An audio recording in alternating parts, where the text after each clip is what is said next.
10 years ago, Metro was launched as the make or break car for BL. But today, with it consistently at number 4 or 5 in the British top 10 bestsellers, there's a more relaxed and confident feel to the launch of a new Rover Metro. But this is no cosmetic facelift. There are significant changes to one of Britain's favourite cars. One thing the old Metro was always crying out for was a new engine. Of course, the old A series was a faithful unit, but it first saw light of day in 1949, the original A40. It was getting a bit tired. Now, this is the K series, already winning international acclaim for its performance, its economy and its flexibility. You've already seen it in the 400 Rover. Here it is installed in the Metro engine bay, and of course the Peugeot 5-speed gearbox on the end of the engine instead of the gears in the sump, as in the old Mini and Metro system.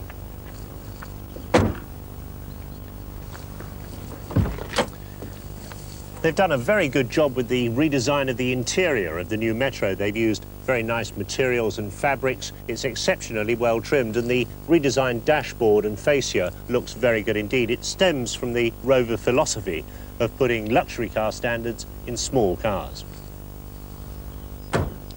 At the rear, a restyled tailgate, nice new rear lamp clusters, and just as much boot space as you've got in the original Metro. They've broadened the Metro range with 12 models and 3 engines. This is the 1.1-litre 60 brake horsepower carburettor unit. There's a 1.4-litre 8-valve 76 brake horsepower carburettor version, and then the top-of-the-range 16-valve 1.4-litre fuel-injected engine, which develops 95 brake horsepower.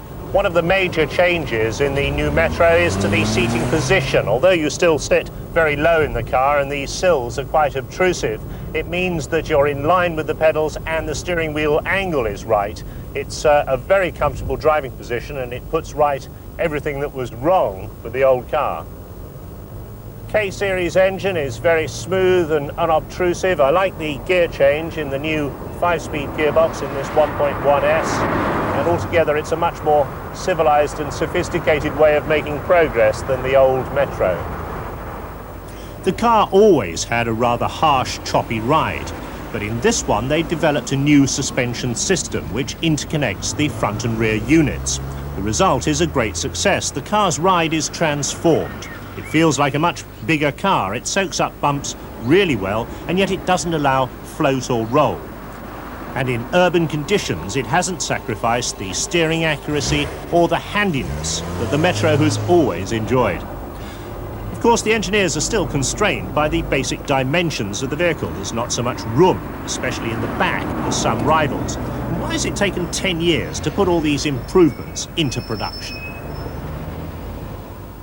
So the Metro 1.1S scores on its new engine, its nice 5-speed gearbox, excellent ride and handling, the interior trim, and that new seating position. Against it, well, the high sills make it awkward to get in and out, and the fuel tank's still too small, limiting the range, although they moved the filler cap up to a better position. And it's fiddly to remove the rear shelf and fold up the seats.